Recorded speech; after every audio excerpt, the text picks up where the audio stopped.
Hello everyone, welcome back to my channel. आज मैं फिर हाजिर हो गई हूँ आपके लिए बहुत ही यूज़फुल किचन टिप्स लेकर। क्योंकि घर गृहस्थी के काम तो हम सभी को करने पड़ते ही हैं, लेकिन अगर वही कुछ टिप्स और ट्रिक्स के साथ किए जाएं तो जो झंझट भरे काम हैं वो आसान हो जाते हैं, साथ ही साथ हमारा समय और पैसा दोनों बचता है। तो बिना देरी करते हुए आज की मैं अपनी पहली टिप शुरू करती हूँ। मेरी जो पहली टिप है वो है गजक को लेकर। सर्दियाँ आ गई हैं और सर्दियों में बहुत ही अच्छी गजक भी मिलती है। साथ ही साथ इस गजक को ना जितनी ये स्वादिष्ट होती है उतनी ही इसकी केयर भी करनी पड़ती है, क्योंकि हम लोग 1 किलो या आधा किलो या 2 किलो तो लाते ही लाते हैं, लेकिन ये बहुत जल्दी सील भी जाती है। जितनी स्वादिष्ट ये खाने में लगती है ना, उतनी ही ये सेहत के लिए अच्छी भी होती है।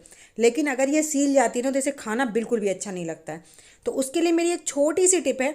आप नॉर्मली इस तरह जब भी डब्बे में रखें, चाहे वो डिब्बा स्टील का हो, प्लास्टिक का हो, अगर आपके पास एयर टाइट डब्बे नहीं हैं तो आप उन डब्बों को भी ना एयर टाइट बना सकते हैं। सिंपल सी टिप है। आप चाहें तो फॉइल पेपर ले सकते हैं। अगर आपके घर में फॉइल पेपर नहीं है तो उसका भी एक सोल्यूशन है। आपके घर में बिस्किट वगैरह तो सबके घर में आते हैं, ऐसा कोई नहीं है जिसके घर में बिस्किट ना खाए जाते हो। तो उसका जो बाहर वाला रैपर होता है ना, आप उसका भी ऐसे ही इस्तेमाल कर सकते हैं। जहाँ पर भी आपके डब्बे का मुंह है, उस मुंह को अच्छे से उस पॉलीथीन से या फिर फॉइल पेपर से अच्छे से कवर कर दीजिए, और उसके बाद उसको एयर टाइट मतलब बना सकते हैं आप, और उसे टाइट तरीके से ढक्कन को लगा दीजिए।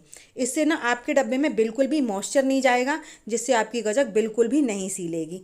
इस तरह आप अपनी बिस्किट या फिर टोस्ट या फिर कुछ भी मतलब जिसे आप चाहते हैं कि ये बिल्कुल भी ना सीले, और वो बहुत जल्दी सील जाती हैं कुछ चीज़ें, तो उसके लिए आप ये टिप आजमा सकते हैं।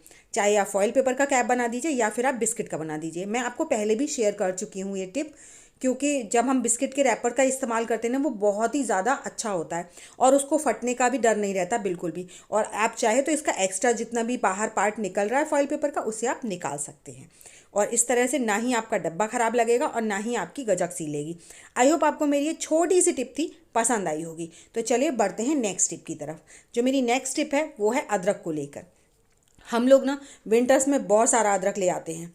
मैं तो यहाँ पर 1 किलो या आधा किलो से कम मंगाती ही नहीं हूँ, क्योंकि सर्दियों में अदरक का इस्तेमाल हम भरपूर करते हैं और करना भी चाहिए, क्योंकि ये बहुत ज़्यादा अच्छा होता है।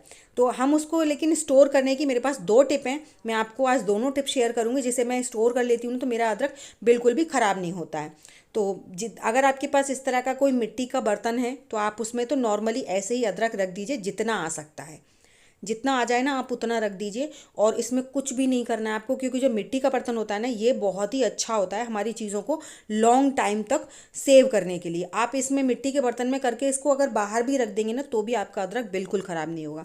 क्योंकि हम अगर ज़्यादा अदरक लेकर फ्रिज में रख देते हैं ना, तो वो बहुत जल्दी ख़राब हो जाता है, वो एकदम ना सॉफ्ट सॉफ्ट सा हो जाता है, फिर उसका टेस्ट भी बहुत गंदा लगता है, जो खाने में मतलब चाय का स्वाद ही ख़राब कर देता है, ऐसा हो जाता है। तो इसलिए फ्रिज में ही रखेंगे, लेकिन थोड़ा अलग तरीके से, जिससे कि हमारा अदरक बिल्कुल ख़राब नहीं होगा। तो मैंने यहाँ पर इस मिट्टी के बर्तन को भर दिया है जितना इसमें आ सकता था।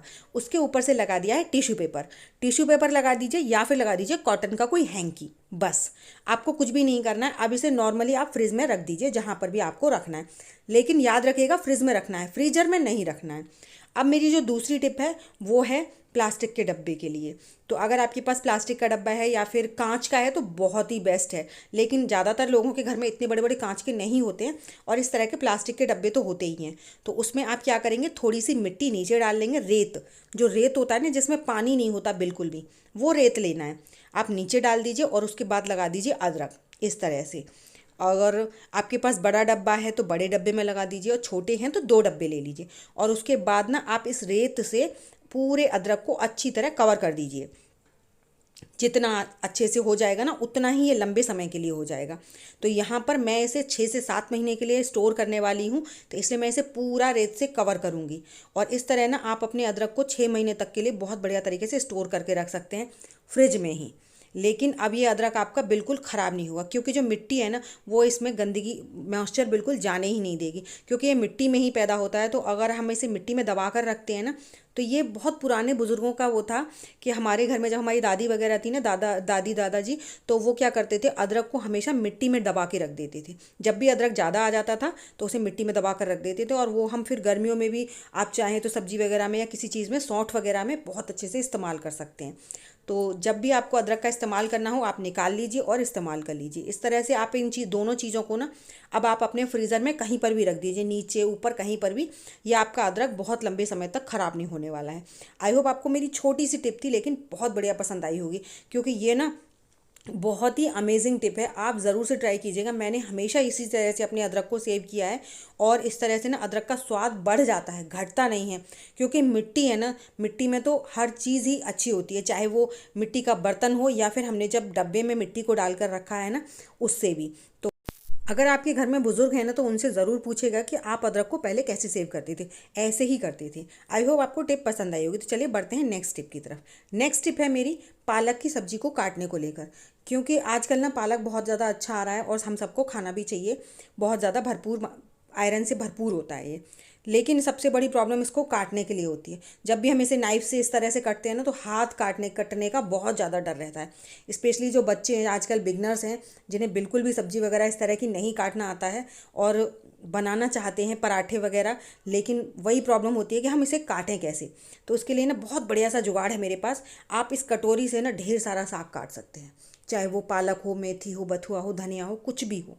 ये छोटी सी कटोरी आपका पूरी साग काटने की प्रॉब्लम सॉल्व कर देगी।